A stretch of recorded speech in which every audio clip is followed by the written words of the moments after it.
inductor when you supply a pure DC current. So we are going to go step by step. So the first, you have a simple coil, and each coil has a particular value of resistance. Now what happens when you supply a current, a DC current? Well, of course you would say probably that it stores the energy in terms of electromagnetic fields. So as you know, that the current, when the current flows through a conductor, it produces a constant magnetic field surrounded by it. It can be acted like an electromagnet or solenoid.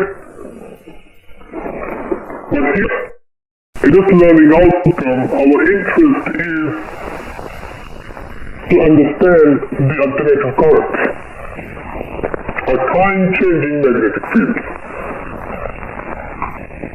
With a pure DC supply,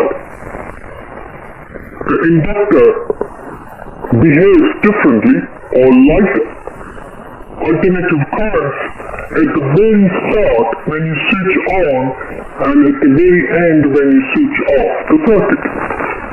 Now you have already seen the transient response curves for the RL circuit in DC in electrical systems DC module, then it has exponential rise and decay behavior for charging and discharging. Now that exponential rise is a change in current, and when you switch off, it's a change in current in an exponential decay method. Now what happens at that particular moment? That's what we are interested in. There's something interesting going on when you supply a pure DC current at the very start and at the very end. That's called self-inductance. And we don't talk about self-inductance when we talk about DC. So what is self-inductance? Well, self-inductance means an ability for a device or a coil that induces the voltage in it, that generates the voltage because of the change of current. We can summarize this phenomena in two equations, and those two equations are very famous and that appreciates the Faraday's law of electromagnetic induction. And what Faraday said, that the induced EMF, the voltage generated in the coil, is dependent on the inductance of the coil or number of turns of the coil. But more importantly, it is dependent on the rate of change of current with respect to time. So for example, if you are supplying a DC, there is no change of current with respect to time, like in the case of alternative current. So what happens? There is zero induced EMF. But when you look at the charging and discharging curves of an inductor when you supply a PLDC, there is a change of current at the very start and at the very end, when you switch on and switch off respectively. And that phenomena was invented by, or discovered by Michael Faraday more than 100 years ago. So the equation for the induced EMF is E is equals to minus L, which is the inductance, times the dI by dt, which is the differential equation. Basically what it means is the rate of change of current with respect to time.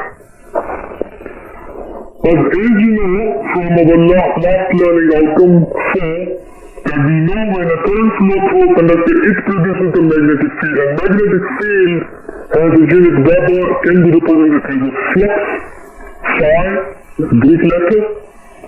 So basically the current and the flux are proportional, as you already hopefully know when you distinguish the electric and magnetic circuits. So di by dt can be said as a d phi by dt, rate of change of magnetic flux with respect to time. Now, I already talked about the definition of self-inductance, and it's a very important concept in the transformer. That means, whenever there is a change of current, there will be a self-inductance in any way.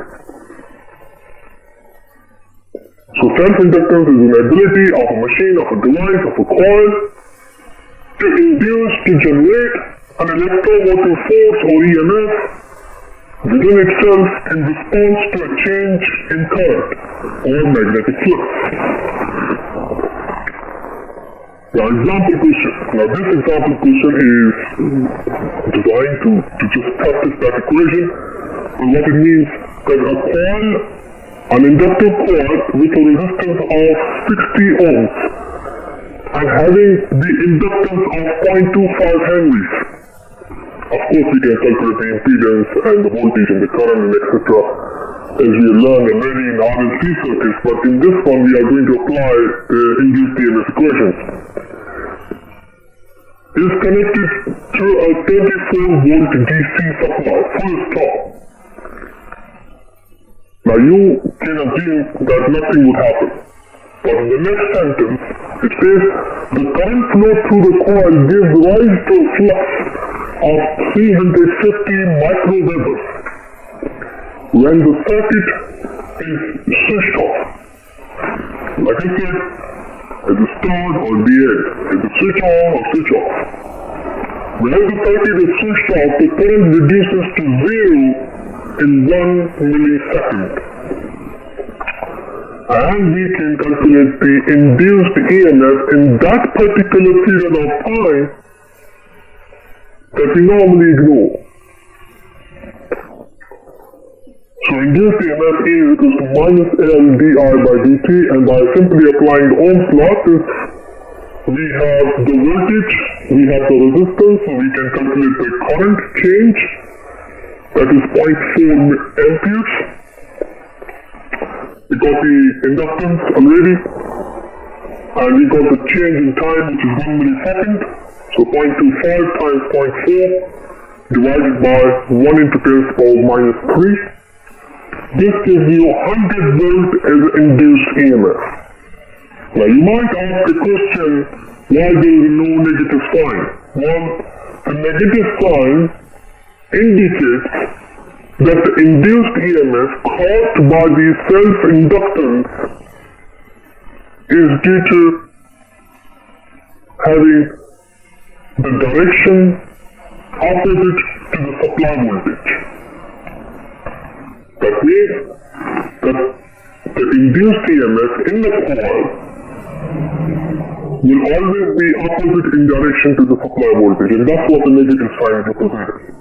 So it is entirely up to you if you want to put the negative sign or not, but it is important to put the negative sign in the equation to demonstrate that you know why there is a negative sign. Now this negative sign also we will be looking into more detail in the section of mutual induction later on.